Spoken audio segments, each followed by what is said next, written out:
What's up, people? We're back. Us Hi. again. Matt and Matt. Hi. We're coming to you live, or, kind of live, pseudo-live. Well, we're live. We are live. Or are we? Are we now? Are we? We'll talk about that later. Because is reality perception? Do we perceive reality? Like, which is it? Or is our reality like the reality in the German film Man on a Wire, where everything is everything Stop about it. Stop everything? it. Stop it. So all German films all day, all the time here on Matt As long Men. as we don't go into French New Wave, I'm fine. I will also be out on that because that is terrible. It is. If you like French New Wave, please stop listening now. I mean, there's nothing wrong with watching a movie about how much people love movies, right? Nothing masturbatory about that. Exactly. I'm so done with that. So we're going to talk some stuff today. We're going to talk some... You're done with something that was over 50 years ago. I think it's still relevant to some people. Not me, but some people. No. We'll talk about death. We'll talk about Oscars. We'll talk about... Same thing, right? Pretty much the same thing. We may even sneak in some T2 talk. Ooh. I won't even tell you which kind of T2 we're going to be talking about. All that and more on this episode.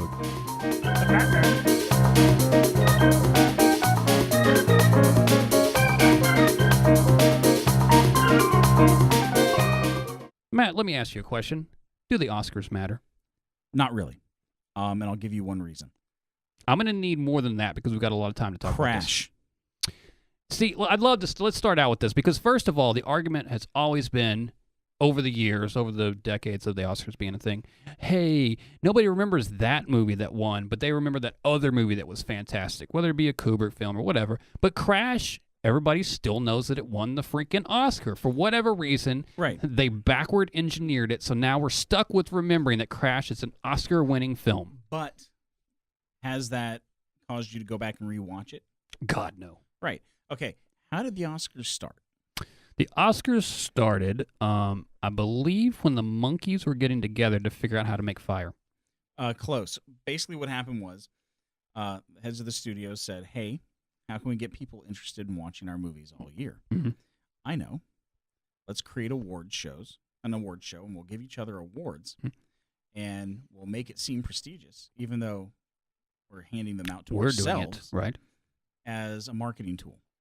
That's how it started. Now, here's the thing. They only have and this is kind of with everything in life, they only have as much merit as we give them. All right? That's true. And the problem lies with 1947. The awards that happened in 1948, but for the movies that came out in 1947. Mm-hmm. Do you know what movie won Best Picture? No. Okay. It's probably one of the best movies ever made. Best Years of Our Lives. Okay. You know what else came out that year? No. A little movie called It's a Wonderful Life. Oh, that little ditty. Right. Which one's better? Well, I can't say It's a Wonderful Life is better. There you go. So you would think that if the Oscars really mattered that much, we'd remember Best Years of Our Lives. Right. But unfortunately, we don't. It's one of those things where everybody wants one, as much as everyone, like Joaquin Phoenix, I'm not going to care. If he had won for The Master, he would have been elated, right? Just like you watched Casey Affleck win this year, we always said, "Oh, don't care about award shows," and then, right, yeah. But the thing is, I don't think it's going to give you a huge bump in viewership. Maybe a little bit right before. Right.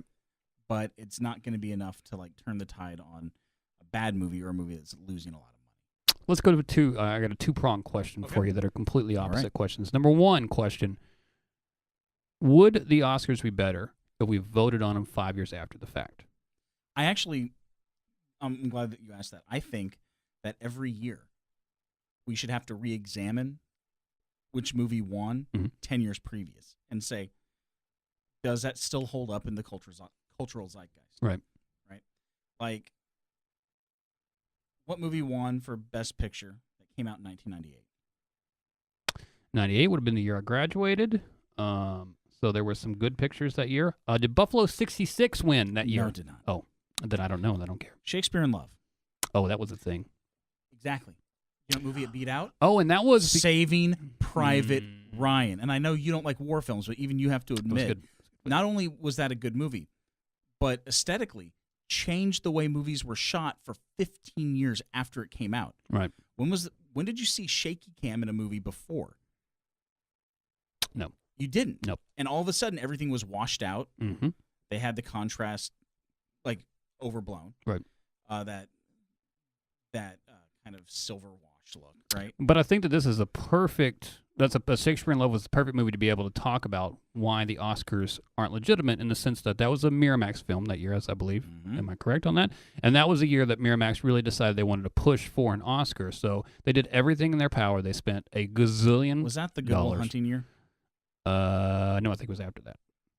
Maybe it was that as well. But I remember Miramax put in a specific effort to do that because of the money that it brings in. And that was my other question. That was my other part of the two-pronged question. How do actors and or directors and or writers get paid more if they don't have the Oscar attached to their name? That raises your price 15%, right. 20%, 50%, whatever it is. And that's a marking that Hollywood can say, okay, well, you've won this, whether you're nominated or win, that brings your price up. Mm-hmm. How would they be able to facilitate that other ways? I know there are ways, but since that's just the way they utilize it now, if you took it away, there would have to be some other way to do that. So what might be another way? Well, see, I think that it's all starting to change. Because like we talked about, I think in the second episode, how viewership is changing.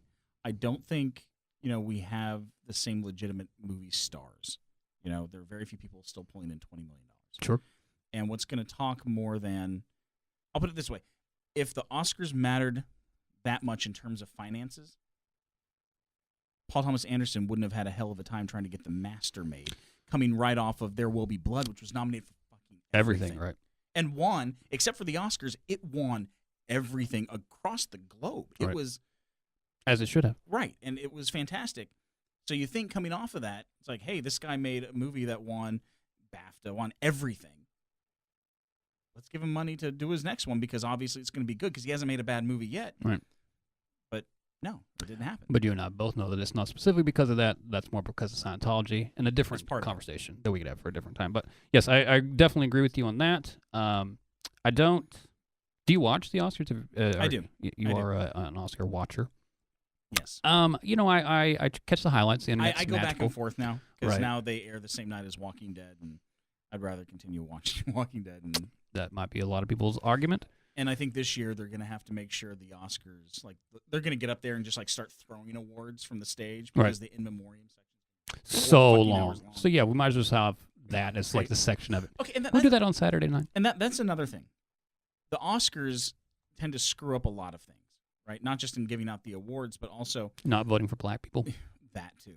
But the year that Patrick Swayze died, if you're an editor and you're looking at the in memoriam and you're like, oh, he's the most recent one, let's end with him in that shot from Ghost where he's looking back at her and the lights hitting. Like, that's going to be beautiful. It's a great moment. Mm-hmm. And they chose like some random shot from like Dirty Dancing. What the fuck? Mm. Could have been Roadhouse. Well, what about the year they did Best Original Score through Interpretive Dance? Oh, that was a disaster. Yeah. Sometimes I think that they had to perform on the TV, and they don't need to do that. Just give me some pretty people. Give me some acceptance speeches. Or about the fact the host comes out there and is only actually on stage for like a tenth of the show. Right. The opening, That's and then bullshit. occasionally, I pull them back in. So, but that being said, I would take an Oscar. Please, for oh my God, give me an Oscar. That's where we stand.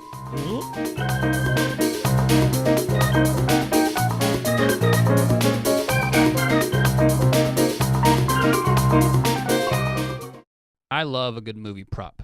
I spend a lot of time on eBay shopping for movie props. I'm fascinated by them. And have you ever bought one? Yes, certainly I have. I do. When you're shopping for them, the first thing you see is always Back to the Future. Back to the Future has been the one thing that has 80 billion different kind of props for them. Here are the socks you wore in the third scene. Or whether it be the socks, right. They always have the $5 driver's license from the first movie, the license plate from the second movie, and of course the hoverboard. That's always been the thing that was a prop from that movie. So I believe I have a few of those things. So, talk to me a little bit about props. Do you have a favorite prop? What kind of? Are you looking miniatures? Are you looking sci-fi stuff where they build things?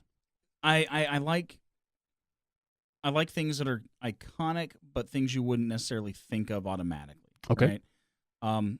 I think my top two, if I ever could get my hands on them, the first one would be Hammond's cane from Jurassic Park. Oh, very nice. Because it's got the amber and everything. Yeah. And it's cane. It's Sure. great. And also the second one would be the green crystal that forms the Fortress of Solitude from the original Superman. I could have guessed Superman. Because it's also used in, 3 out of the 4 original films. Right.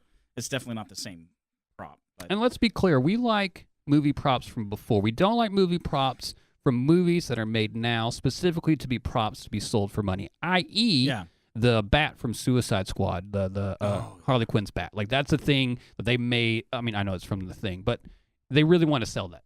Like, that's not a prop. That's a cool prop. That's something unique to that thing. They probably made 80 billion of those. Right, and that's, I think, one of the things that, especially since everything's designed in CAD now. Right.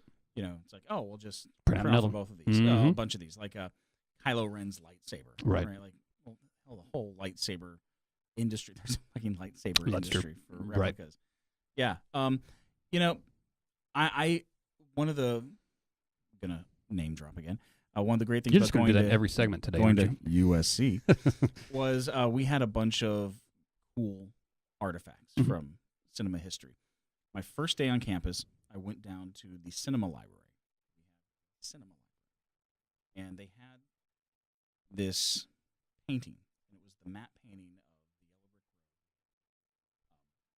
Brick Road with Emerald City in the back. Wow. And it's just sitting there. And Right. when they went to go do the DVD, they actually had to come to the school and get it from us to actually shoot some plates of it, right? Yeah.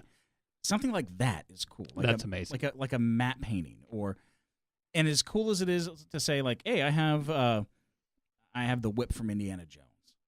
First of all, it's hard to verify that. Sure. And second of all, how many were there? It's a little on the nose. Well, that's true too. too. On the nose. When I got to see the Kubrick retrospective, it was fascinating to be able to see some of the props that they used from 2001, the room at the end, the white room at the end, that kind of stuff. But I think that I'm going to call it an obelisk. I call it the wrong thing every time. What's the black the monolith? Monolith, excuse me. To be able to see that in person, and to be able to take my picture in that in person, like that was one of the cooler things that I've ever actually been able to see in person.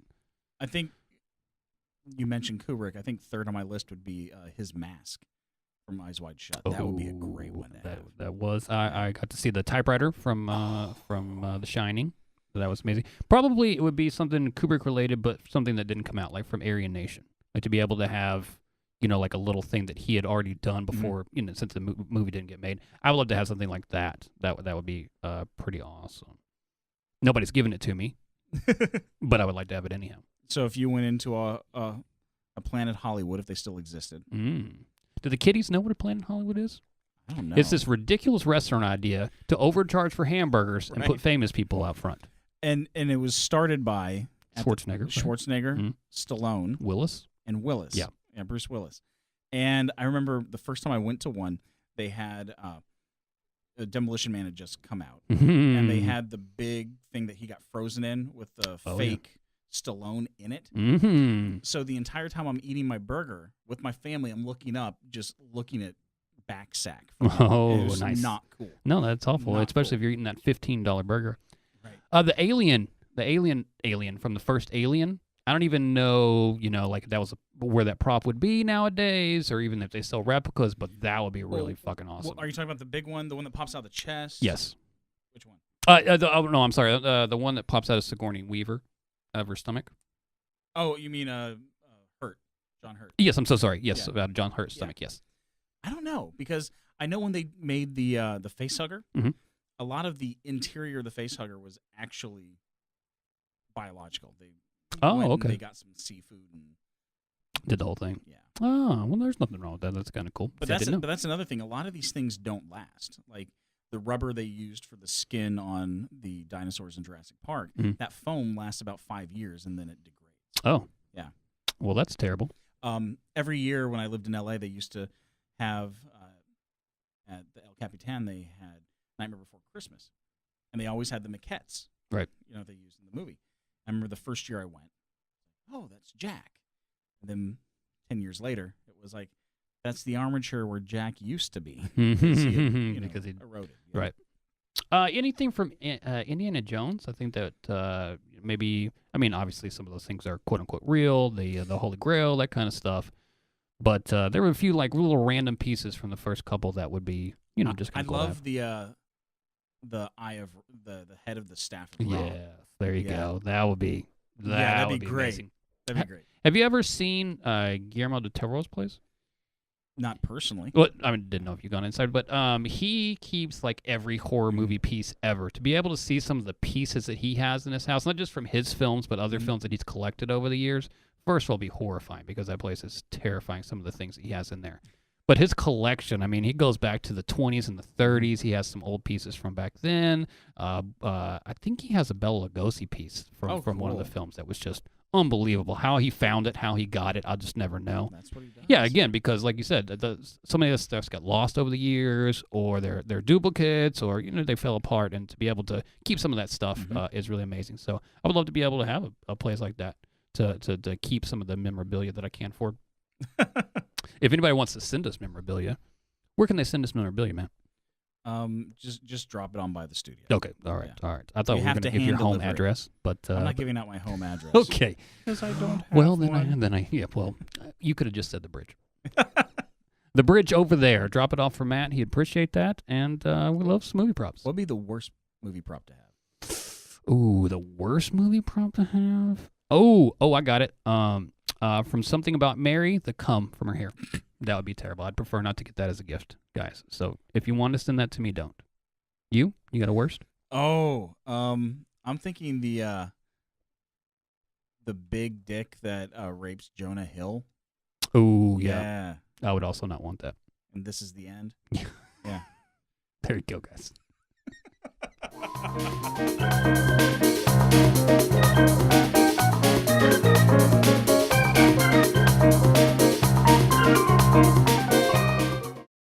It's 2017 now, Matt. Already. Yes, Jesus has been dead for a long time now. And 2016 is finally over. That's right. Everybody died, so we just pretty much started Except from for scratch. us. Except for us. I think we're coming to them from the afterlife now. I'd say the meek have inherited the earth, but just look at me. I'm obvious. We're all going to be wearing Crocs in the year 2017. That's my prediction. More importantly than the year in, let's talk about movies coming in 2017. Let's do that. There's so many great and wonderful films coming in the near future, and there's going to be some terrible garbage out this year as well. Yeah, and I've actually got a feeling that there's a sequel to a movie that came out that I really loved. Okay. And I got a feeling that this one's going to be terrible. Underworld is what you're talking about. Is that correct? No, that's already out, and that's that is the terrible new. How many have there been of those now? There's 4 or 5? The fifth one. Hopefully somebody will put them out of their misery now, but that starts out January of 2017. So the bar is very low. January's always a low bar. That's not true. There is always good movies coming out in January. For example, The Founder comes out this month, and I'm very excited about Ray Kroc and his trip through McDonald's and taking them over and everything else. Well, let's reposition that. Yes. When you're talking about limited release or art house kind of films, it is. There are better releases in January, but if we're talking about like studio films. Right. January is the dumpster fire. It is. Yeah. For example, also coming this month, Triple X, The Return of Xander Cage. What am I going to say to that? I mean, it's impossible to say anything to it, so we'll move on from that. Have you seen the trailer? Oh, I have. The trailer's like taking a time machine back to 2002. It's amazing. And it's going to make $23 in the theater. That's my guess. Yeah, it's not going to make any. So let's get past January, because January's awful, obviously, unless you want to see that new Split movie. If I see one more commercial for that movie. We talked about that on episode 1. I'm going to murder everybody. Fuck that movie. So, January's Fuck that movie terrible. and all of its 30 personalities. But we do love February. February begins to bring some new stuff out. You just passed by probably one of the biggest movies of the entire year. Oh, no, I haven't passed by. We're going to talk about it. Let's talk about it first. Yeah. The Lego Movie, Batman Edition. Yeah, the Lego Batman movie. The Lego movie, I think, kind of surprised everybody. right? This looks even funnier, and I think they're trying to capitalize on getting a run on the summer the way Deadpool did last year. Deadpool came out like February 14th, Yep. and was one of the largest grossing movies of the year. It just killed it. Yeah, it did. And if you take the cost into account, it actually made $100 million more than Batman v Superman. God, can you imagine? I want all that cash. But I think they're gonna try to, because it's gonna be a very, very crowded summer, and they're trying to skip ahead, and they're gonna do very well. The next 2 months in the list, we will see some movies like that. I look forward for you to bash the movie that I'm going to talk about in April. It's going to be fun. But we'll stick in February. There's also Trainspotting 2. Do you care about that? Yes, actually, I'm really interested because I don't think it needed a sequel, but Danny Boyle has a pretty good track record, and I don't think, even though I'm not the biggest like Slumdog fan or anything like that, his bad is still better than a lot of people's good. He does bore me to tears sometimes, but I agree with you. Right, and I'm interested. I don't have a prediction on it either way, but obviously, the first one wasn't, a huge financial windfall for anybody. A critical darling, but it's not. Like, it didn't rake in like $600 million. Right. So going back to the well has to be for some kind of artistic reason. I'm assuming. You would think so. Yeah. Now, here's the toughest decision you're going to have to make in February. Do you want to go see John Wick Part 2 or 50 Shades Darker? Okay. Dun, dun, dun. Right. 50 Shades Darker. Yes, I'll also be seeing that. Whatever. Yeah, it's... You already know if you're going to see it before you see a second of footage from it. That's true. No one's going to see the trailer and go, oh, this looks great. Mm-hmm. They already know. It's pre-sold. John Wick 2, trepidatious about, because I have a feeling that the first one might have been a little bit of lightning in a bottle. Yes. I think so as well. I also know that my fans know that I will be seeing 50 Shades Darker because they know that I enjoyed the first one so much. Because the audience in a 50 Shades movie is the most fun you will ever have in an audience because they are little children, a 45-year-old man behind me the first time sex starts happening on screen, and not sex. I mean, it's like touching. We're PG at best in this movie, right? He starts giggling like a schoolgirl because he is so uncomfortable by the whole situation, and that was a joy for me. I started laughing because I was so excited because this guy was so nervous. And he laughed for probably a good 2 minutes by himself because was he touching himself? So uncomfortable and so nervous. No, I think he was like shriveled into a ball. He was like, "Oh my God, I can't handle this." And it was magical. Balls shriveled. Yes, exactly. So that's why I will go see that movie. Moving on to March, I'm interested in Logan. I don't really care a lot about Wolverine, but this is the last one with Hugh Jackman. The last one was like good, but I don't remember anything from it. Don't either. Hopefully, this will be as good as it looks. The trailer was cut beautifully. Great choice of music, but you never know. They're really trying to sell it on that. It's real. Yeah, exactly. But here's my problem. Anytime you take the super out of superheroes, it kind of defeats what you're doing. It really does. Yeah. Especially like Wolverine. Right. March it's kind of bare. You got Kong, Skull Island. I think we'll go watch that. You know what? The very first teaser for it, I was all in. It's like, this looks fucking great. Yeah. And then the latest trailer where they actually had John C. Reilly speak. And I love John C. Reilly, but his sense of humor does not seem to match the vibe of the first trailer at all. Oh, no. So I'm hoping it's good, but it looks like it might be like tonally a train wreck. But again, visually, see. I think it's going to be fun at least. Except, okay, and this is where the nerd part of me really comes out. Sure. Kong in this one looks like he's like 300 feet tall. Like he's giant. He does. There's literally not enough sustenance on the island to keep him alive. That makes sense. That's a problem for me, but whatever. It's not a giant. We'll see how they feed him, right? Also, Power Rangers for some reason. We're not going to talk about that. My most exciting one in March is Chips, the remake of Chips. Wait, that's real? That's dropping in March. Dax Shepard. I haven't even seen a trailer for that. I did not know that existed. Is the guy, and I don't know who Poncherelli is going to be, but you know Dax that is at some point they're going to pull somebody over, and it's going to be one of those two. Oh yeah, and I'm very excited for that. So that's March. April is really about one movie, and one movie alone. And the movie that I talked about earlier, that the studio has always done a great job, if nothing else, on how they release the Fast and Furious movies. They never do them middle of summer. It's always April.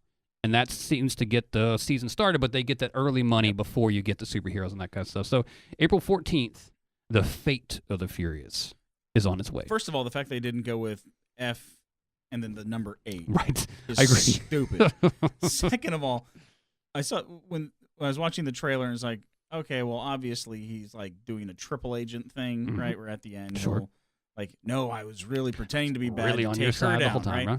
It doesn't matter because at the end of the day, they have a car race with a submarine. They do indeed. I mean, what more can they do with that franchise? But they have 10 coming. I mean, they're going to be in space by 10. Got to be. May, that's when we kick off. Most importantly, Jesus. I'm sure that you'll be there for the opening weekend because you have no choice because you live in a family of females.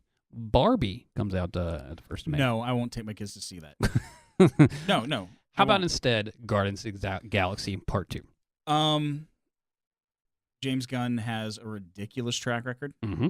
And even though I wasn't the biggest fan of Super because it was a little dark even for me. It was. I still liked what he did with it and thought it was interesting. I don't think this is going to be bad because Marvel has never made a bad movie. They've made whatever, forgettable movies. Right. They go from forgettable to that was pretty great. Never like excellent. This is like, the original Superman kind of good. But never Fantastic Four either. But they are getting, 2 base runs every time they go up to bat. Right. And hey, that's good.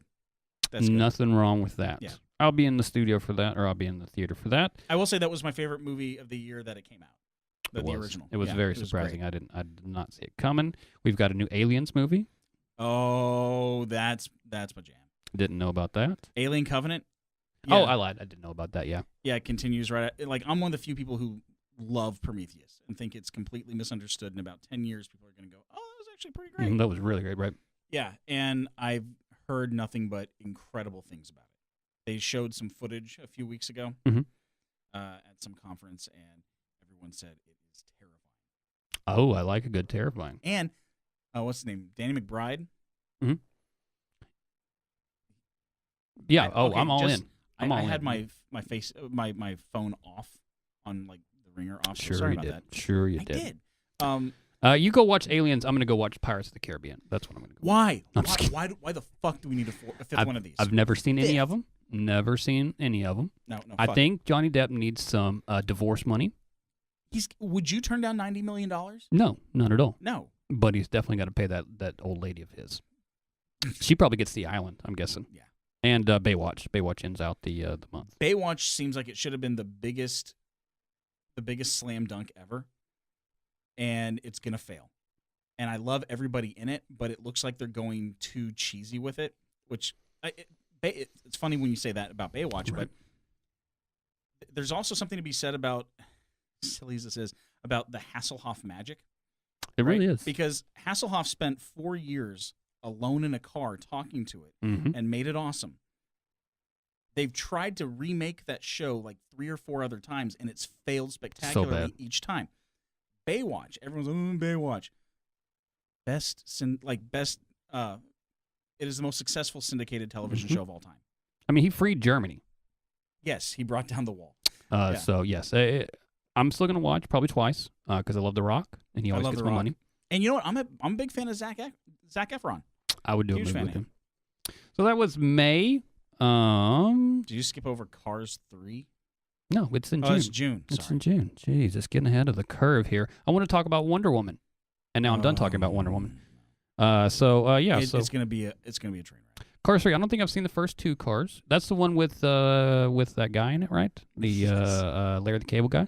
Yeah, he's in it. He actually is a bigger star in the movies as opposed to Owen Wilson, who's the main character. Yeah. Well, Larry the Cable Guy is pretty freaking huge. Right. I don't know if you've seen the trailer for this one. No. It is dark, like straight up dark. It shows like Lightning McQueen getting wrecked and trashed, and then it's like, I gotta come back for one last race. And it's frightening. Okay, That's maybe something I can't take my kids to. maybe I'm in on that one, unless I go see Transformers. What? They're making another one of those? 5. Oh, Number 5. I don't like you Again, guys. You know what? You know who you can blame for movies like that? Um, And when you get a okay. Warcraft sequel, you know who you can blame? Mm. China. Like Bunch of jerks Warcraft over made there. $46 million in the U.S., but in China made like 760. Why don't they let Chinese people watch more movies so I don't have to stop watching this? That's all I'm saying. Come on, China.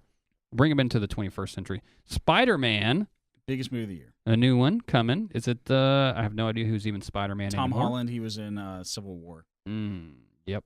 Don't care about him. The new Planet of the Apes movies. That's the one. It better be good. It looks great. That's the one I think is actually not going to be good. Oh, I okay. love the last one, and the last one is basically apes signing at each other Right. for an hour and a half. Yep. But this one just looks off. I hope I'm wrong. Yes, they can't always make them be perfect. At least they look good. But most importantly, probably the two powerhouses of the summer and maybe of the entire year, back to back in maybe 11 days apart. Dunkirk. Did I say that right? Dunkirk. Yeah, there you go. The new Christopher Nolan film. And a week and a half after that, Dark Tower. The new one with Idris Elba and Matthew McConaughey. Dark Tower, I don't think is going to do well. I think it's going to be a perfectly fine film. Mm-hmm. But for some reason, I just don't see it doing that well. Dunkirk, I'll be interested to see it, but it looks like Oscar bait. And It's a war movie, so I don't know. And I hope he's learned how to make scenes. Because in every movie of his I've seen, there's only one scene that has like a beginning, middle, and end. The Right. rest of it is basically like 2-hour-long montages. And there's no sense of form to his movies. I can dig that. And I'm just not a war movie fan, so it may not be it for me, but we'll see. It's going to be a very British war movie. I'm going to pretend like August doesn't exist. What's coming out? Flatliners reboot. So let's pretend like August God damn it. doesn't exist. Oh, look at that. We're going to also skip over September. Oh, the remake of It is coming in September. Yeah, that's the thing. October will be my favorite movie of the year. Blade Runner. Yes. Blade Runner 2049. Very excited about that. There's a 2047. 2049. You were correct in the first 2049, all right. place. I'm really excited about Ryan Gosling taking over that role. Yeah. I think that it's going to be magical. I think they're going to maybe pull one over on everybody, and it's not like real time in the future, like 30 years, Mhm. but maybe like 5 or 10 years. Mm. And that's why Deckard's still that old because he's a replicant. Right. Yeah. Oh, I like what you're saying there. Already got conspiracy theories But who coming knows? out. Already got them coming out. And then a new Saw. What? Yep. Saw 87 Legacy. I feel like kicking this fucking table over. How are you feeling about the new Justice League? Really? They've gone for a November release this year. To give them more time to make sure To it fail? sucks hard enough? Right, so they don't lose against all the other movies coming out of that time. It was just such a weird release date. And then they remade Murder on the Orient Express, which I just learned today. It's not even funny anymore. I've like in the last 5 minutes, I've heard about more reboots than I knew were coming out. Terrible, Why would terrible, you terrible. re- Yeah, Whatever, I don't know. fuck It makes no sense. Johnny Depp is going to be in it, and Then when was the last time he made a good movie? Honestly, when was the last time Johnny Depp was in a good movie? it was the Hunter Thompson movie, The Rum Diary. Really? Well, I'm a Hunter Thompson fan, so Okay. he gave me that extra boost, and I liked him more in that than Fear and Loathing, but that's a whole Hunter Thompson conversation. we Okay. have for another time. But still, when That was it- like 10 years ago. I mean, it was a while. I'm going back to maybe like I don't know, like Sleepy Hollow or Blow. I'll go back to Blow Sure, sir. because he's fucking awesome in Blow. It was great in Blow. But it's And, you know been what, I'll a even say he long was time. good in the first Pirates, but oh my god, that was like 12 years ago. Mm-hmm. And to finish out November, it doesn't have a specific date, but Creed 2 is becoming. Really? Yep. I kind of hope I wish they would have just left that one alone. Yeah, I'm not real sure what they're going to do with the new one, but Well, I mean, I know they're trying to reboot it when they gave it to him in the first place. yeah, I get it, but it's like they basically got away with murder with that last one. It's like, hey, we're gonna remake Rocky, and it's gonna With a be black like dude. the son of the bad guy from Mhm. Rocky. It's like this sounds so stupid. It's like, oh my god, you made a great movie. it worked. Stop right now. Stop while you're ahead. But you know what? I hope it's great. I hope that I can come back in a year and say, hey, I was totally wrong about Creed. Creed 2. I hope so. I mean, I wonder if Ryan Coogler, whatever his name is going to direct the new one. I don't know. Oh man, my website just crashed. I'm sorry, guys, but I did see that Star Wars, the new one, will be coming in December. Don't care about that. I do. The last one kind of bored me to tears. Which one? Rogue One? Well, yeah, whatever we just watched. I didn't know if it wasn't bad. It was just boring. When you start shooting lasers for 30 minutes, I'm out. I can watch G.I. Joe for that. You know what? I get that. I dug it. And I think the next one will hopefully be better than Force Awakens, and I really like Force Awakens. I don't want Star Wars people to stab me or anything. I'm not against it. It was just a little dull to me. I'm not into the universe, so no, that one's definitely like the divisive one of the series. You know? and I definitely think we should. God, we're gonna finish this out with a trio of reboots, and just to see how excited you are about each one. Just give me one-word answers on each one of these. Are you ready? Hold on, let me clear out my brain. Okay. The $6 Billion Man. Interested. Okay, all right. Jumanji. Hopeful because of The Rock. And Pitch Perfect Part 3. That's not a remake. I bet that it is. So that's our movies. Thematic remake. Yeah, that's our movies for 2017. Some good, some bad, some remakes, some horrible. Word is they might be making a new Jeepers Creepers, so that's kind of exciting. Sorry, guys, for laughing in your ear about that. I couldn't help it. And oh wait, really quick about Jeepers Creepers. Yep. When I saw Punch Drunk Love, mm-hmm. I was outside of the theater, and we had just run into. I'm going to name drop. So get ready. Name drop. Right. Ran into Elliot Gould. Nice. And as we ran into Elliot Gould, this guy was out there soliciting us for a free movie. He's like, "Oh, you guys want to go see Jeepers Creepers too?" And we seriously just laughed at the guy and walked off. Sorry, buddy. Yeah, it's like, no, fuck I do you. not. No, I do not. So 2017, hopefully it'll be fun. Probably won't be.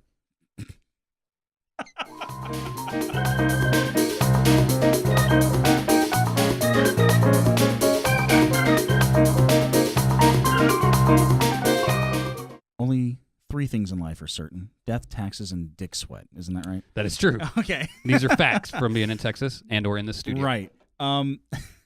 So death. Yes. It's a magical thing. Right. The funny thing is, we use movies as a way to distract ourselves from realizing that one day this all ends. All of it. Right? And that creeping existential dread that keeps you up at night. So that being said... I take drugs. They don't keep me up now. What is your favorite death scene in a movie? God, there are so many great death scenes. I would say death scenes for me are probably the most important part of films because you've taken a journey with a character a lot of times, and maybe that character dies, or maybe it gives a motivation for a character that's still alive to be able to continue to do whatever they do.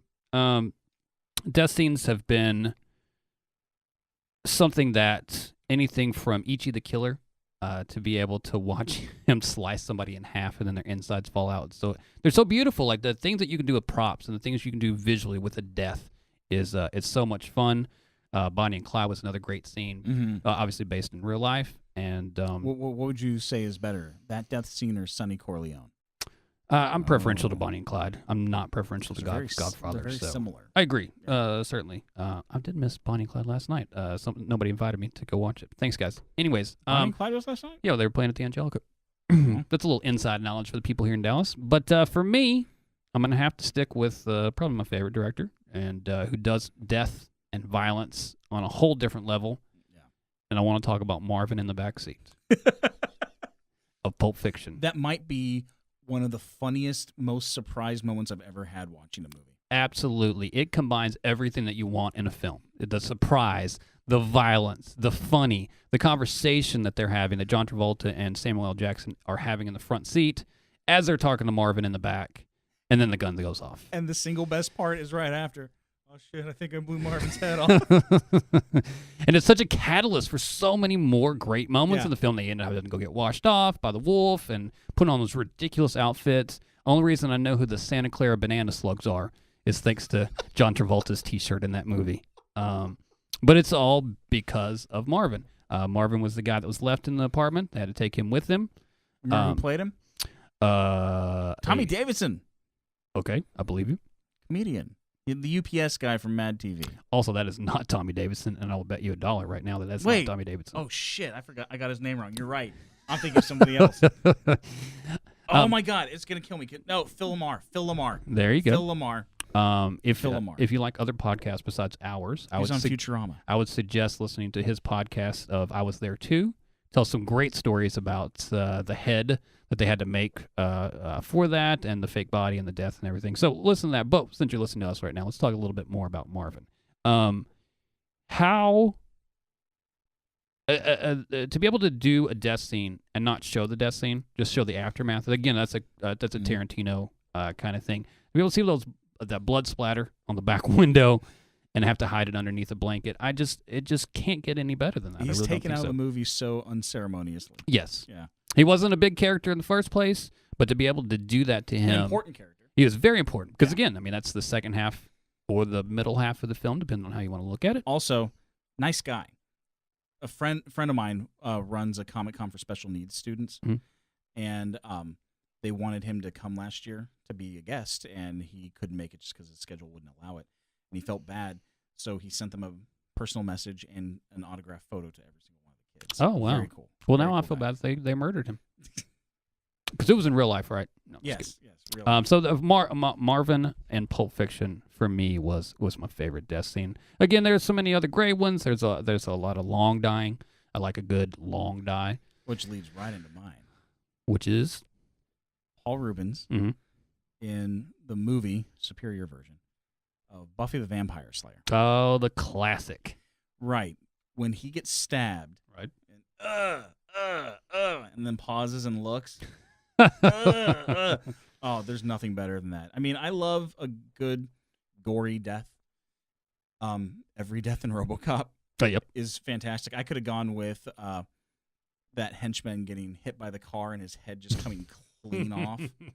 Glorious.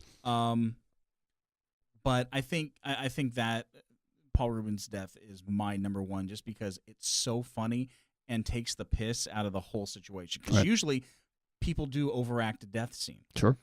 And he's making fun of that. Right. And that's what I kind of dig. That and I kind of think the movie's whatever, but that's the best part. It had the for better me. Buffy. It had the liked her better more. everything. Yeah. I'm not a fan of the show. It was a thing. It was a thing. It was very 90s. Of course, we both go with the funny death. Yeah, right.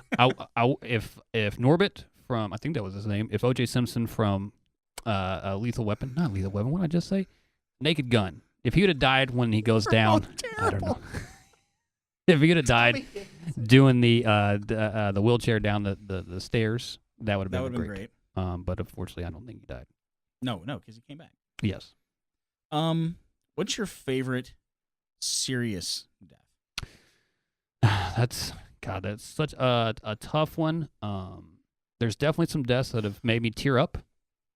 I'm gonna throw Menace to Society out to you at first because at the end of that, I mean, that character, there was so much about him that he was trying to go to college and everything else, and he was gonna make it out, and then they kill him, and it's like, oh man, that is some heavy stuff to be able to deal with.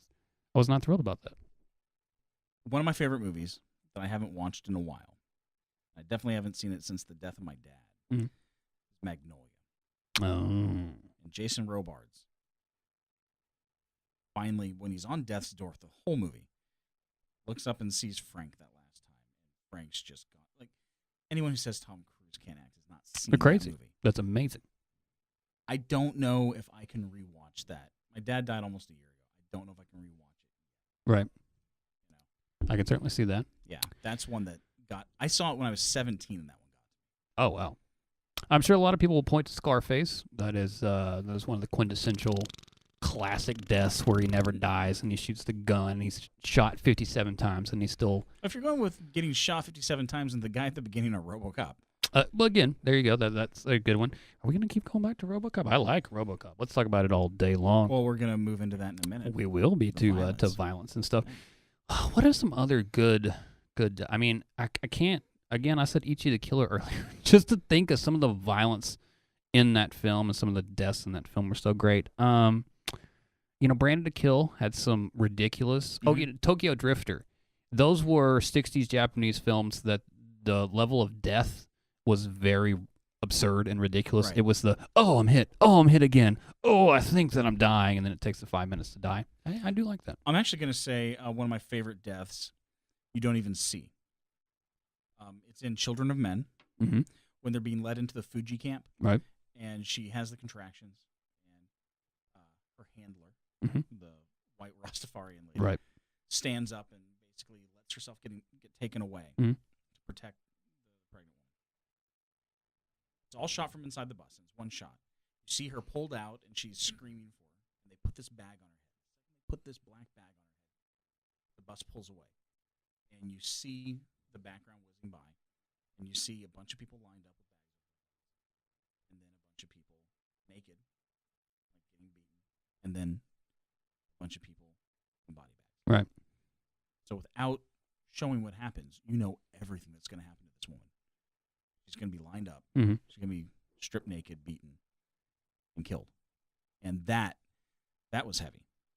Every death in that movie hits like a punch in the I know you Yeah. said that. I mean, I teared up when Julianne Moore Yeah. got that stray bullet, and that was pretty brutal. Or hell, when Michael Caine turned on that cover of Ruby Tuesday Mhm. and sat down with the suicide drug to his invalid wife. Yeah. I've always I'm envisioned about myself to cry dying right that way. now thinking about Yeah, it. no. Like that, I that view destroys me. 4 years from now when Trump's been, in charge for a while, that's going to be how we're going to be. I actually had a talk last night with my friends. I've got a feeling he's going to last 29 months. I don't know why that I don't sounds want right. Pence, though. I just don't want Pence. That's the problem. He's 9 days away. Sorry for the timeliness. He's 9 days away from taking office. Right. And he's already got he had a conference today addressing like 6 scandals, one of which came out this morning Mhm. about golden showers. What a world we live in. You know what? Everything else he has is gold. Why would you expect his showers not to be? Well, that's true. Yeah.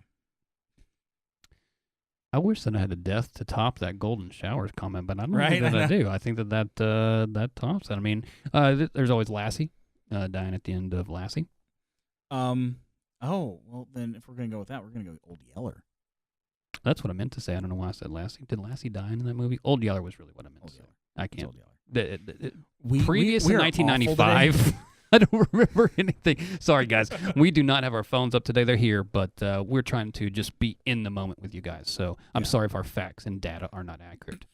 Enjoy some death in movies. Death in movies is fun, but remember, it's not real life, kiddies. Don't go out and kill people. Well, is there a death that really bothered you in a movie?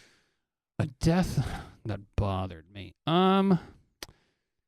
No, I don't think so. I don't think so. I mean, I'm sure that there is, and I'll remember it an hour from now. But again, I always try to remember that it's a movie, and it's not real, and it's not serious, and there were 15 people standing around shooting that scene, and they probably did it 3 times. They probably did it 15 times, whether it's Freddy Krueger or whether it's Saw. I mean, that's just, oh my goodness, I remember now. Thank you. See, if we talk long enough, I remember things. I watched Final Destination Part 3 the other day. Any Final Nation death is my favorite death. So mark that down. Those are my favorite. Final Destination 3 was the best, but Final Destination 2 had the car wreck at the beginning, Yes. which was the best car wreck in the history of man. I'm gonna say there's one death in a movie that really bothered me, but not because the person died, but because of what it meant for the characters in the scene. Mhm. And as stupid as this is, but you know how much I love Superman the movie. Mm-hmm. Man of Steel, when he snaps Zod's neck, Right. I went numb. I just went, oh, this is what they're doing with the character Right. now. They're taking a character that's been around for 80 years, and they're turning him into this. And they're making him American. And no, because the whole point is he's supposed to be better. Right. You know? Yep. They're turning him into everything he's not supposed to be. And I got sad. Not for the death in the movie, because that's stupid. The movie doesn't deserve that. I got sad because what it meant for my kids, because I can't take my kids to see a movie where Superman murders a person. Right. Because that's not Superman. Also, it's just, that's what people want now. They want that. I don't. It's just, Come on, America. Where are you at? Death in movies. It's fun times.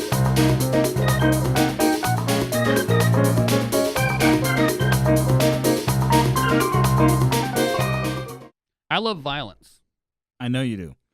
in You real told me life, that when you punched me in the face. we're gonna go rob a store later, so there'll be some violence involved in that. No, don't say that, because now it's going to be like my cousin Vinny. The two Utes. Although I don't think you can call us Utes anymore. I'll call myself a We both Ute. I got don't some care what you're gray talking in the about. beard. Are you kidding me? Those guys were old when they were doing that film. Ralph Macchio was not. He Ralph was at Macchio least was like 30. our age. Yeah. Come on now. Violence in movie. That's what we want to talk about. Yeah. It's for me, it's a topic that people have talked about since the beginning movies, and we'll Yes. probably talk about to the end of time. People, for whatever reason, don't know how to differentiate between real life violence and movie violence. People don't know how to differentiate between the ability of somebody to say, "Oh, it's because of this movie that I did that." Hey, maybe they're just crazy. Maybe they're just not right in the head, and that's why they go out and kill 3 people. So let's kind of start there. Let's talk about the overview of how Americans view violence, how Europeans view violence, how China and Japan will chop Although heads that's off. going to be hard for us, considering neither of us are of Asian or European nationality. I'll talk for them. I don't mind. I'll talk for All right. all Europeans. I'll be Um, their representative. I was actually talking to a friend about this today, and I know this isn't a movie, but it's still, visual narrative. So, we're gonna have to, I think, change our nomenclature soon. But, Gotcha. he was talking about, he had stopped watching The Walking Dead, and he watched the first episode of this new season. And if anyone in this room hasn't seen it, I'm going to spoil it for you. But this character, Glenn, Mm. who's been there since the beginning, Mhm. gets hit in the head with a bat, and he dies. At one point, his head's cracked open a bit, and his eyes kind of bulging out. He tries to speak, and then he falls, and then they hit him in the head some more. He's like, that shouldn't even be on TV. That's despicable. That's what our country's come to. And everybody went up in arms about the violence in this episode. The thing is, this is one of the least violent episodes they've ever done. Right. 2 seasons previous, there was a character who got stuck in a revolving door, and zombies literally ripped the skin off of his face. Like, they ripped his face off. It's pretty violent. They have numerous headshots per episode, because that's how you kill fucking zombies. Right. They have a zombie, the bloater, that got ripped in half and fell in a well, and you saw all of his innards spill out. Season 5 started with people being put over a trough, 2 people getting their throats sliced, and you seen every drop of blood drain out. Obviously, not as violent as what happened in the first episode of Season 7. The only problem is people got really upset about this new episode. You know why? Because they gave a shit about this character. Right. There was some Context, investment. Right. context is everything. Sure. Your favorite, Tarantino, Mhm. does not make realistic movies. I At love all. his movies, but they're not realistic. Nope. Which is how he is. He's a nerdy, autistic white guy, possibly autistic, who gets away with excessive violence and using words that no other white person can use, Sure. right? Yeah. And not only writing them, but actually him saying them in his movies, Right. right? Okay, so you have a movie like Django, and everyone latches on. You know how many times I say the N-word? It's like, you mean a movie that takes place in the South during... Antebellum South. Of course they're going to use it, right? But no one talks about the fact that people get blown up, and the last 20 minutes of the movie is just people Murder. walking into a room and getting massacred. Why? Because they know he has ridiculous levels of violence. Yep. Context fucking matters. Every time. And he does a lot of that at Crazy 88s, for Yes. example. I mean, you're just chopping bits and pieces that people love. And he went to black and white in that sequence because he knew the MPAA would have him cut it otherwise. And how ridiculous is that? It's like, oh, well, you can't see that it's red, so we know it's not blood now. And It's it like, is fuck you. with violence, it is so ridiculous and so absurd. Okay, you can have this frame, but you can't have this Right. frame. And again, just black and white makes it okay.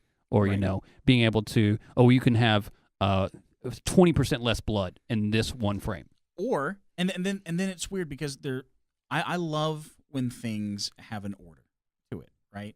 I like consistency. But you have Tarantino having to make that part of the movie black and white in order to bypass the MPAA.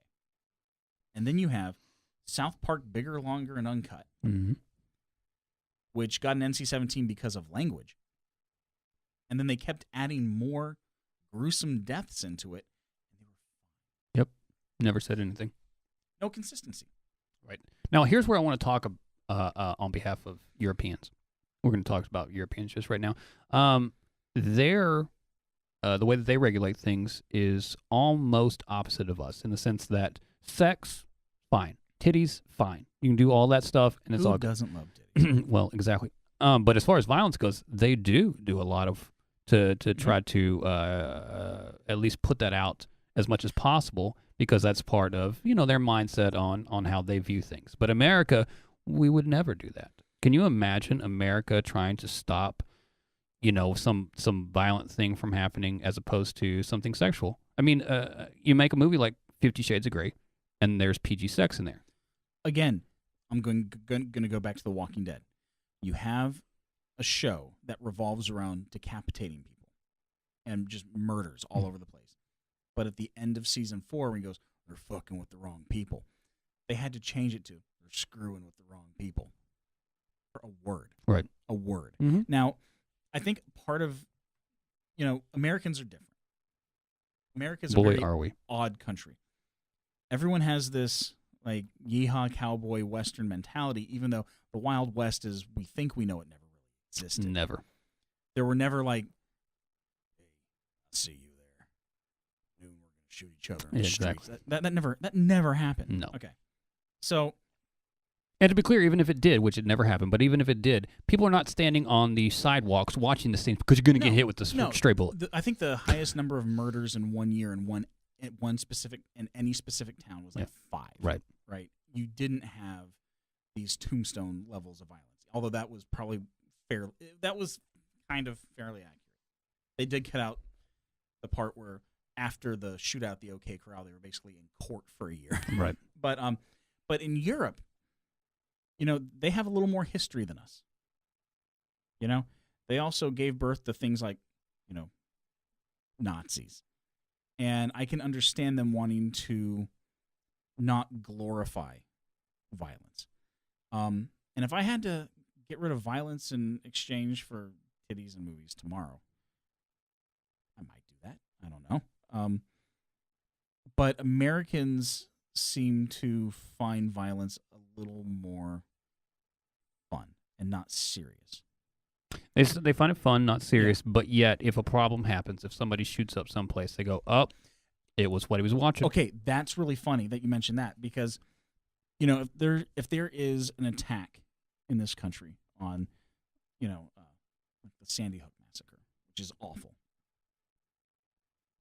that kind of thing isn't atypical in the rest of the world. Right. There are bombings. They're terrible.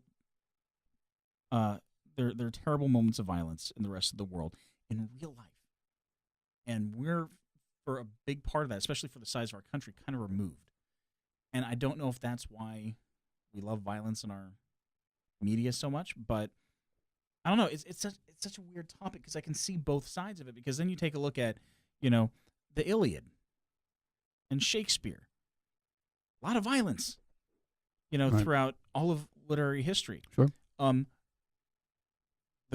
The Old Testament, 3 out of the 5 major religions all have the same collection of books. Incredibly violent. Yeah. Ridiculously violent. So violent that they had to make another round called the New Testament so we can make it The New Testament isn't really a little softer. Is the exact opposite of Right. it. But you have like the story of Jericho, where there's this giant city. The Jews march around it, and then once the walls fall, they go in and murder literally everybody. Except for a hooker and her family. Right. But everybody else, dead. Kids, everything. That's really violent. Yeah. And that's okay. Because context matters. Right, sure. Yeah. Of course, certainly. And it does, I wonder, as you're saying that, I was kind of thinking about how people, say in the Middle East, that deal with violence on a massive scale all the time, how they perceive violence in movies and entertainment in general, because they are surrounded by it all the time, and it is part of their everyday existence. Yeah. Can they enjoy a Tarantino movie as much as most of them probably don't have access to Tarantino films. Well, that's probably true. But to be able to, what's the mindset, what's the viewpoint of somebody like that? I really would be I'd love fascinated to know. to kind of see and to get an answer to that. But as far as Americans go, like, you have access to things to be able to comprehend and understand that it's not real. It's it's a prop.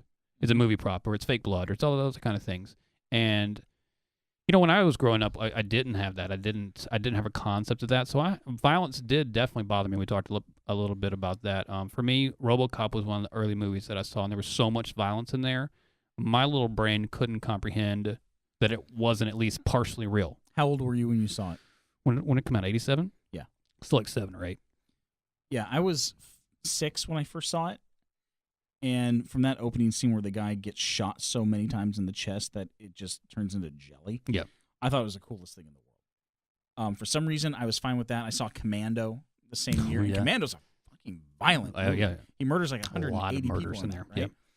Yep. But for some reason, those didn't get to me. And again, I think it might be because of context. Because they never really show it as being. I think as a kid, I could tell that RoboCop was a satire, right? And it was over the top, and it's not meant to be taken seriously. My wife has had to deal with me and my RoboCop obsession, forever now. And she calls it pornography of violence, right? Which is exactly what Absolutely. it is. Pornography isn't just about sex. No. And no, that movie is straight up pornography. It is violence for the sake of violence, and we're gonna have fun, and we're gonna make fun of America while we're doing it. Yeah. I think that I was not desensitized. I think that I was misled a little bit because when you watch Westerns, for example, on TV, there are quote unquote violence, but it's not really. Like, you never ever see blood. It's just a guy grabbing his chest and turning. Exactly. It's that kind of thing. Or I watched G.I. Joe, where there wasn't even guns. They were just shooting lasers. Nobody ever died in there. Right. And even if it's just a cartoon, it's still, like this weird idea that nobody ever dies, even if they get shot. But then they die, but then you don't really see it, and it doesn't really exist. You want to know how messed up our view of violence is? Mm. The first Ninja Turtles movie came out, and people got incensed that this is for kids.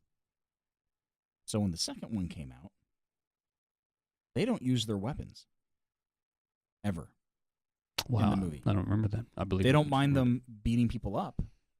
They don't mind other people having weapons, but the Ninja Turtles... They don't mind them dancing to Vanilla Ice either. Right. Ninja Turtles never used weapons.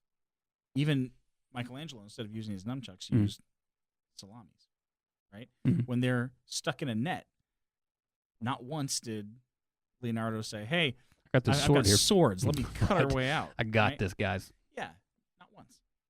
Is that a good thing? It's more kid-friendly. Here, I hate I like censorship. that idea. You have children, and so this would be a good question really for torn. you. I'm really torn because of that kid sensitivity. I mean, where's the line? Where do you draw the line at? What do you show them? What do you not show them? How do you explain that? It's something you have to gauge on an individual basis. My oldest child is almost 8. Her favorite movie in the world is Terminator 2. Her absolute favorite movie.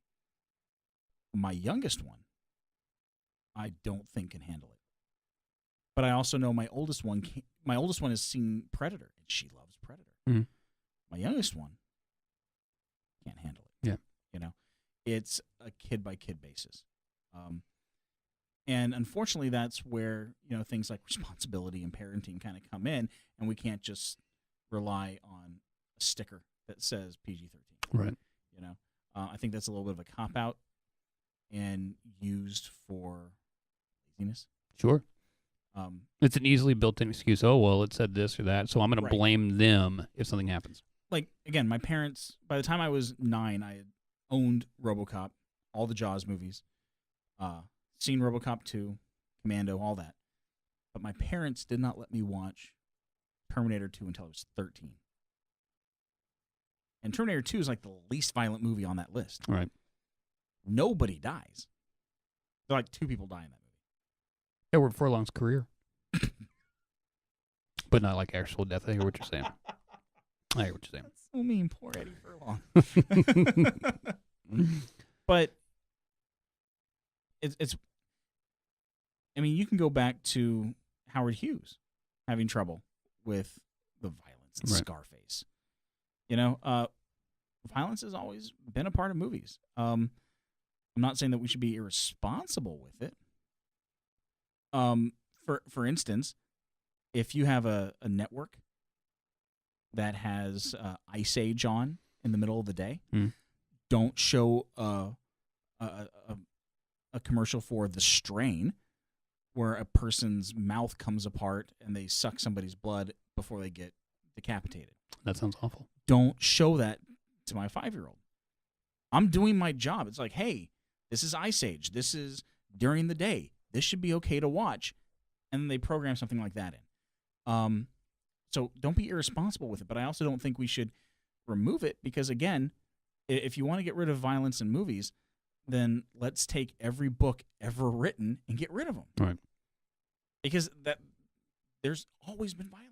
And that makes... Got a question. One of the first stories in the Bible. Let's go with the...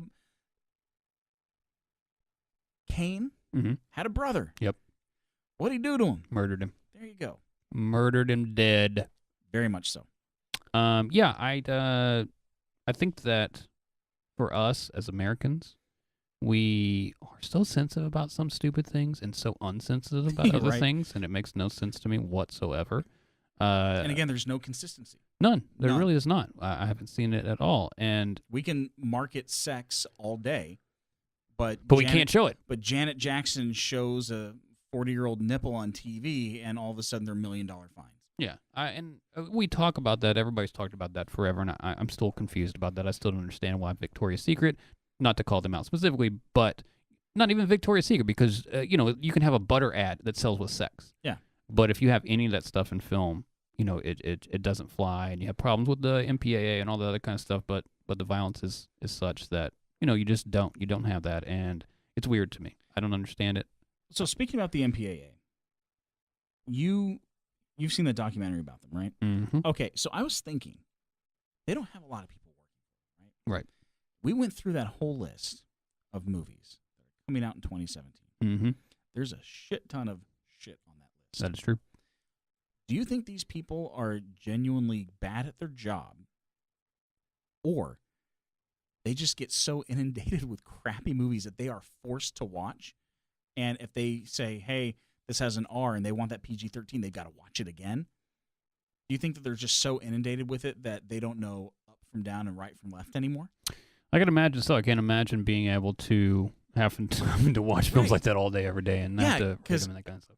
Imagine watching something like Pitch Perfect 3 or Transformers 5. No, I will not imagine that. And going right from that into another movie and just being angry and taking that with you. Yes, you would be. Because you'll just be like, fuck this thing. Yeah. Fuck that. You know what? No, this is violent. Fuck it. Get rid of it. And just shut it down.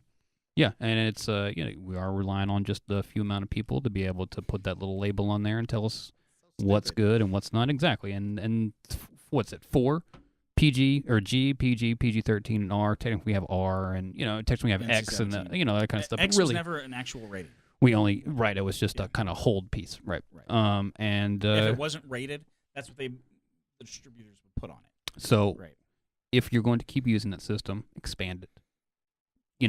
Add more. This is what this movie has, and let the parent or let whoever is choosing. I was actually going to say they should do like a Mr. Skin kind of breakdown. Sure, absolutely. Where it's like you've got this in it, you've got 19 headshots. Because I remember before, or when talking about it again, Sleepy Hollow. Mm-hmm. When that came out, everyone's like, "Did you know there are 13 decapitations in this movie?" I'm like, 17. I'm like, really? I'm gonna go see it twice. Mm-hmm. But it's one of those things that, well, why is this rated PG-13? Why is this rated R? Right? If you list off why, and they're starting to do that a little bit, where it's like, this is rated NC-17. Yep. HBO does a better job than our movies do. Yes. Yeah, they always label their cat house movies specifically to what I'm going to watch. Nudity. Extreme nudity, I believe. I'm like, well, if it doesn't say extreme before whatever's happening, I'm not going to watch it. And it's like, yeah, I don't care about that. So, did we get any answers today? Did we find anything else? No, because there are no answers. There are no answers. Only more questions. Until humans become robots, there's no answer. All right, let's go kill some people in a movie. What do you think?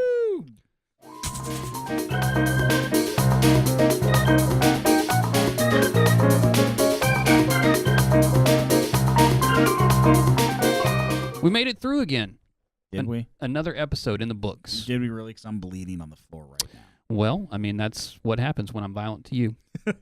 That's how it goes. I think we talked about some good stuff. I think we got some answers. No, we didn't. We did too. We know that 2017 is just not going to be another good year in the movies. It's really not. There's going to be a few select good ones, and then everything else we're going to make fun of. But we're still going to watch because I'm a sucker, and I give the movies way too much money. Yeah, you do. I can't help it. You do. I will do my best. Can you watch like 3 movies this year? That if we can just like talk about 3 new movies this year, that'd be a change of pace. That's what I was about to say. I'm going to do my best. Okay. But I mean, I've just now got around to seeing The Revenant, so what can I say? Man, there are streaming places that you can watch stuff on. You got to watch The Lobster. But I do need to anywho's, watch The Lobster. I like violence. You like violence. We talked Usually. about that today. I don't like violence with, like, gratuitous violence with kids. That kind of True. bothers me. True. We could stop that. That would be awesome. If it's funny. We talked about some props. We talked about the Oscars. I think we've covered it all. Everything about movies ever, we've talked about it now. And Dick Sweat. And Dick Sweat. So on that note, people, we'll see you next time on... See ya. What show is this again? What we called? Da-na-na-na-na-na-na, Mattmen. Nice.